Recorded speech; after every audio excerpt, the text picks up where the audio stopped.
Mendova që ishim këtu së bashku, Silvio, që të këndonim himnin e gëzimit në këtë program artistik, kështu që më mirë ulu. Mos rri në këmbë, sepse me sa duket duhet jetë në një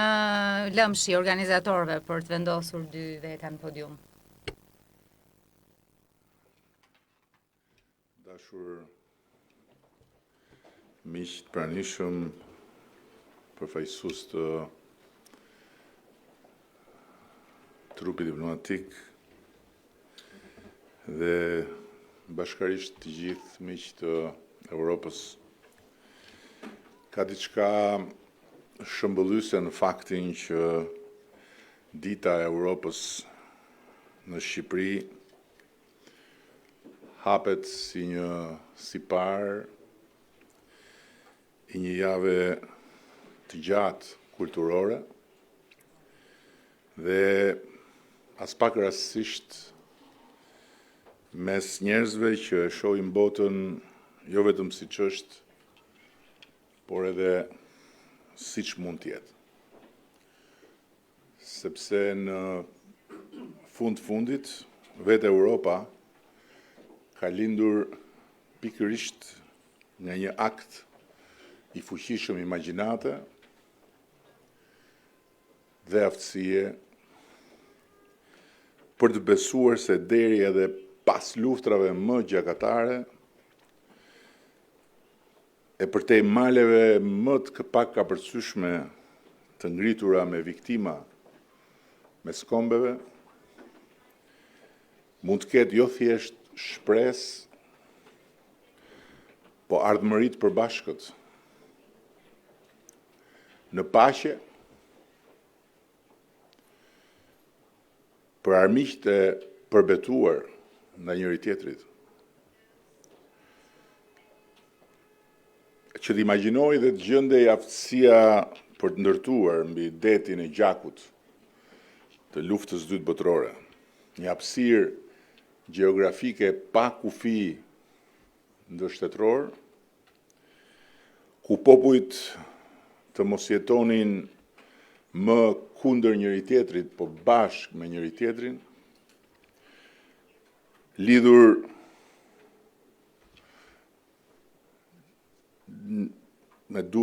duarsh jo nga një imponim perandorak, po nga një vizion dhe nga një vullnet i ushqyer prej vlerës së epërme të lirisë dhe dinjitetit njerëzor, duhej fuqia e një besimi të jashtëzakonshëm tek vetvetja europiane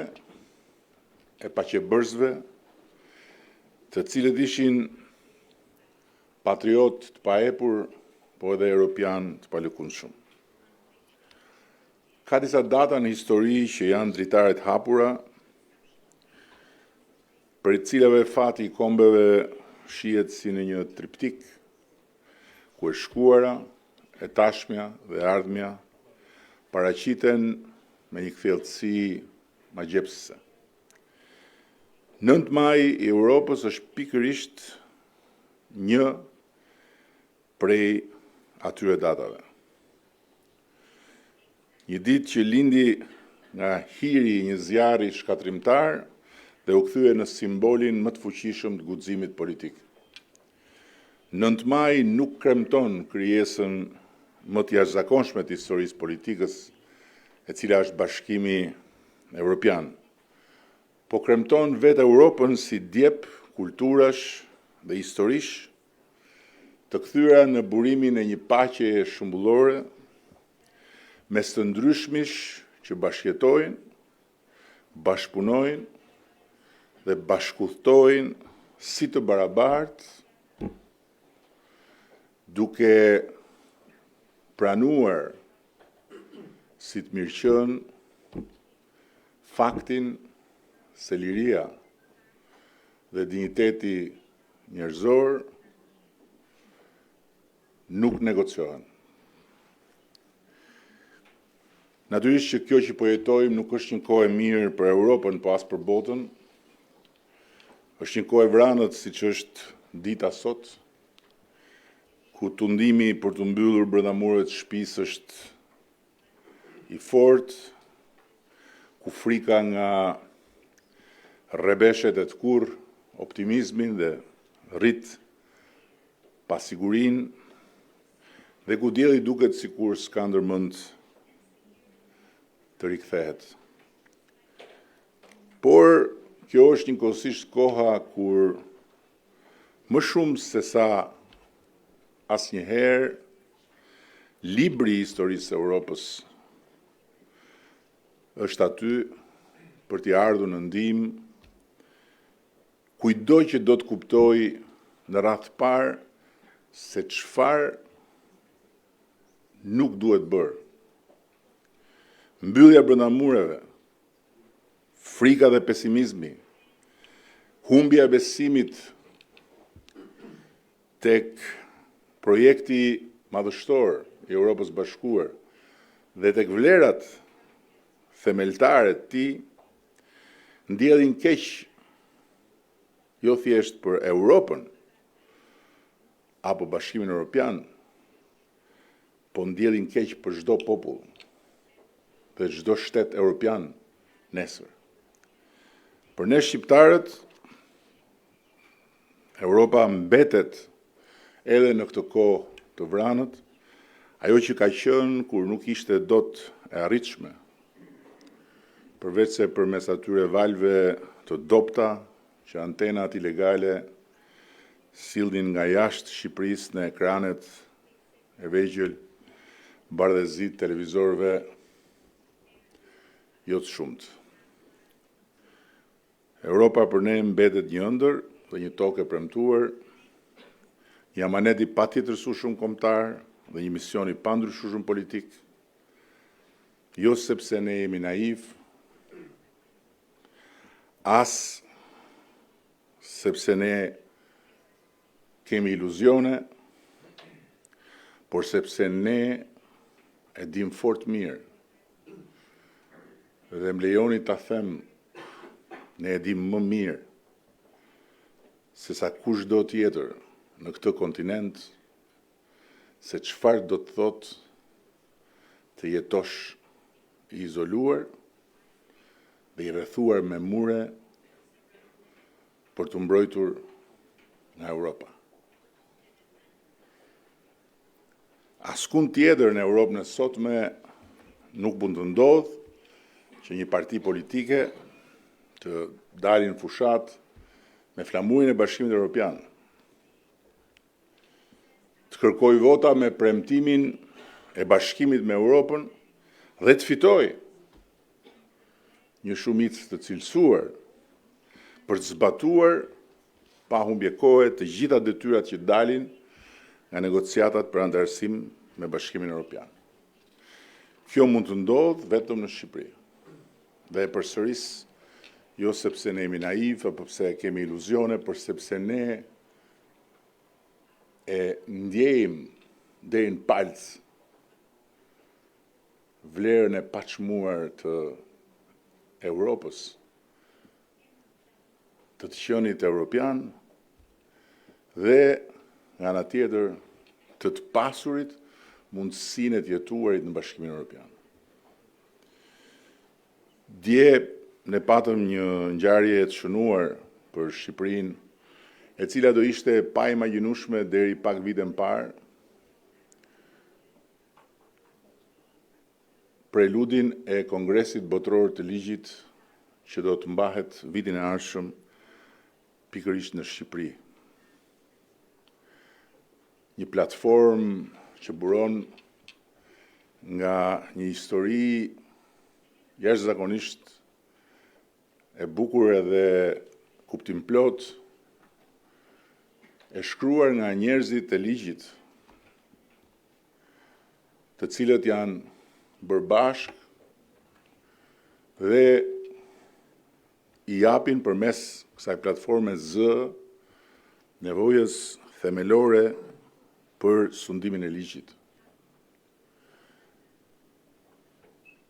Kongresi Botëror i Ligjit vjen në Shqipëri pikërisht sepse Shqipëria